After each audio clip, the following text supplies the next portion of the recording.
Bengals did beat the Dolphins 27-15. Teddy Bridgewater came in and played pretty well, but Tua knocked out with the concussion. The Dolphins at one point were leading, but the Bengals came back to win at 27-15. David Hyde covers the Dolphins, the Florida Sun-Sentinel columnist.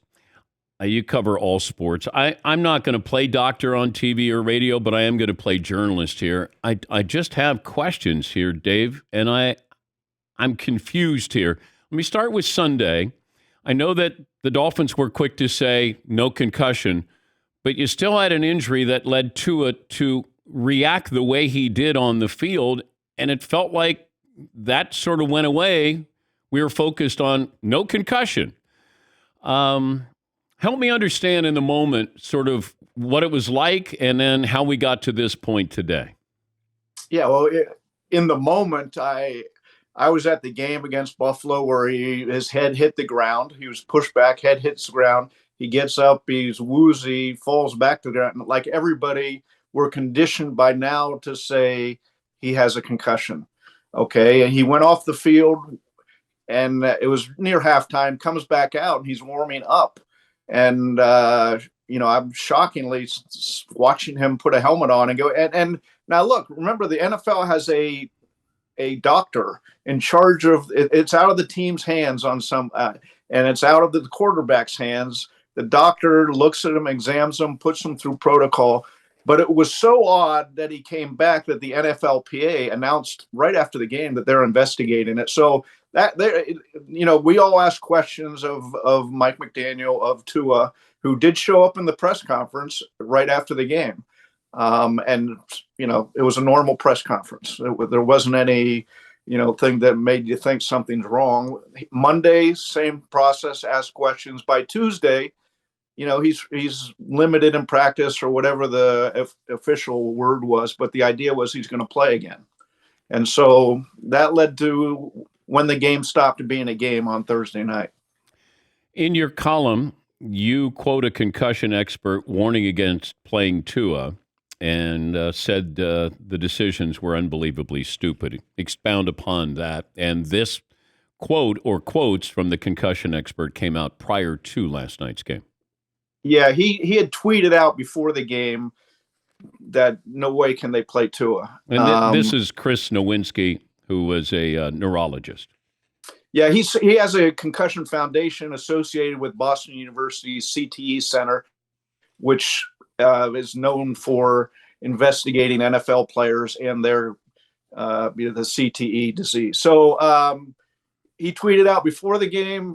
He was in New York giving a fundraising speech for his foundation when his phone blew up.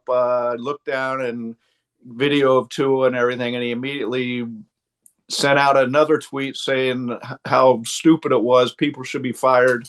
And so, look, I'm a history major. I have to rely on people like you who know a lot more about this world than I do. And here was a guy who, right in the middle of the concussion world, is saying this was unbelievably stupid that he was playing this game. And as a journalist, we have to entertain that this could be coincidental.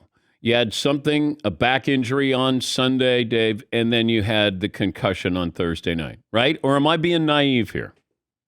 No, absolutely. And it's hard for me to wrap around if the Dolphins were told that he has a concussion.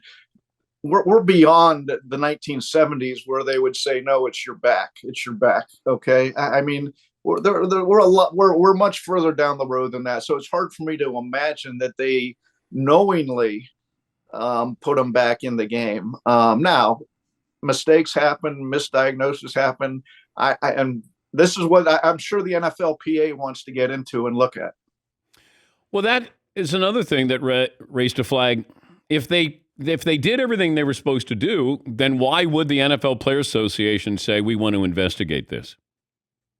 Well, and why would they investigate one of their own players is the odd thing.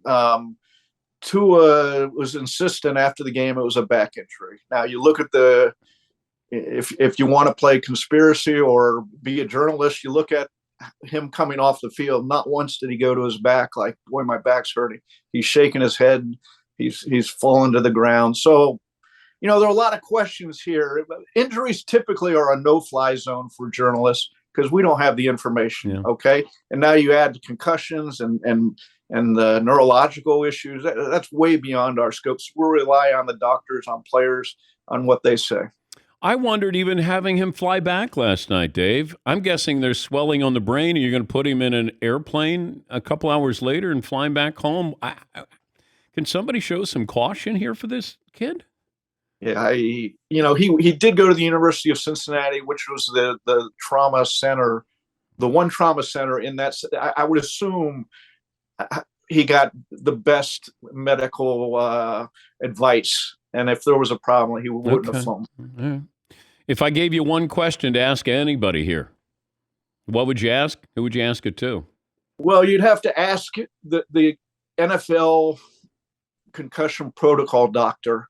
What did he see and why did he clear him for play back last Sunday? Yeah. Now, the Dolphins doctors had a chance to look at him all week too, as Chris Nowinski said, and so there are questions to be asked there too. But as you said, it could all be coincidence. But 2 times in 5 days, he bangs his head, and there's an issue. Dave, thank you for joining us on short notice. We appreciate it. I'm sure you got a busy day. It's Dave Hyde. He covers the Dolphins, covers all sports for the Florida Sun Sentinel. Yeah, just got questions. I don't know.